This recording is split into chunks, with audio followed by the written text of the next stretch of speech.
ফের আবারও আগ্নেয়াস্ত্র উদ্ধার, গ্রেফতার করা হলো কুখ্যাত দুষ্কৃতীকে।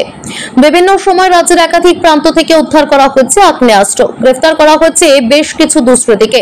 লোকসভা নির্বাচনের প্রাক্কালে সেই ছবি উঠে এসেছে বারংবার। অন্যদিকে লোকসভা নির্বাচন অবাধ এবং শান্তিপূর্ণভাবে শেষ করতে দৃঢ় প্রতিজ্ঞ নির্বাচন কমিশন, যার কারণে এলাকায় এলাকায় কেন্দ্রীয় বাহিনী পাঠানো ছাড়াও সজাগ করা হয়েছে রাজ্য পুলিশকে।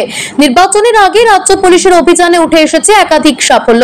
লোকসভা নির্বাচনের প্রাক্কালে ফের উদ্ধার হলো আগ্নেয়াস্ত্র, সেই সঙ্গে গ্রেফতার করা হয়েছে কুখ্যাত এক দুষ্কৃতীকে।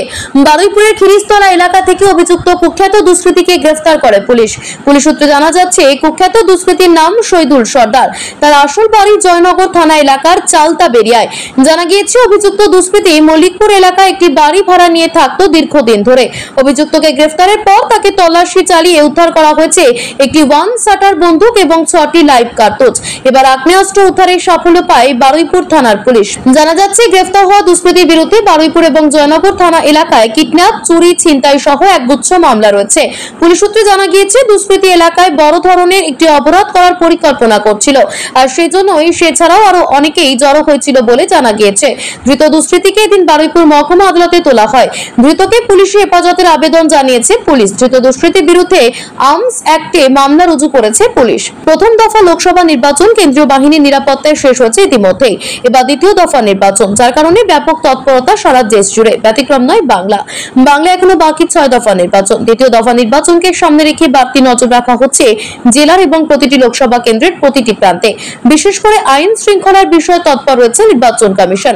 রাজ্যের প্রতিটি এলাকায় কেন্দ্রীয় বাহিনীর সঙ্গে তৎপর রয়েছে রাজ্য পুলিশ, যার ফলস্বরূপ আবারও পুলিশি অভিযানে উঠে এলো সাফল্য। লোকসভা নির্বাচনের আগেই রাজ্যে ফের উদ্ধার আগ্নেয়াস্ত্র সহ এক দুষ্কৃতী। পুরো ঘটনা নিয়ে তদন্ত শুরু করেছে পুলিশ। এই ঘটনা একদিকে যেমন চাঞ্চল্য ছড়িয়েছে এলাকায়, ঠিক তেমনই ঘটনাকে ঘিরে রাজনৈতিক পরিবেশ যে উত্তপ্ত হবে তা বলার বাকি রাখে না। রাজ্যে বিভিন্ন সময় বিভিন্ন নির্বাচনের আগেই অস্ত্র উদ্ধারের ঘটনা যেন রাজ্যের প্রশাসনের কাছে মাথা ব্যথার মূল কারণ হয়ে দাঁড়িয়েছে। পঞ্চায়েত নির্বাচন হোক কিংবা বিধানসভা, এমনকি লোকসভা নির্বাচনের আগেও রাজ্যের বিভিন্ন প্রান্তে বিগত দিনে উদ্ধার হয়েছে আগ্নেয়াস্ত্র। যে কোনো নির্বাচনের আগেই রাজ্যের বিভিন্ন প্রান্তে বিভিন্ন সময় অস্ত্র উদ্ধারের ঘটনা বিরোধী শিবিরের কাছে প্রচারের প্রধান অস্ত্র হয়ে উঠেছে।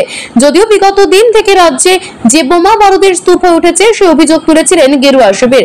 যদিও বিরোধীদের তোলা এই অভিযোগের পাল্টা উত্তর দিতে ছাড়েনি রাজ্যের শাসক দল তৃণমূল কংগ্রেস। সমস্ত কিছুর পরেও আসন্ন লোকসভা নির্বাচন যেখানে কেন্দ্রীয় বাহিনীর নিরাপত্তায় হবে, সেখানে কেন্দ্রীয় বাহিনীর ঘেরাটোপে রাজ্যে অস্ত্র উদ্ধারের ঘটনা রাজনৈতিক মহলে যে যথেষ্ট প্রভাব ফেলবে তা হয়তো আর নতুন করে বলে দিতে হবে না।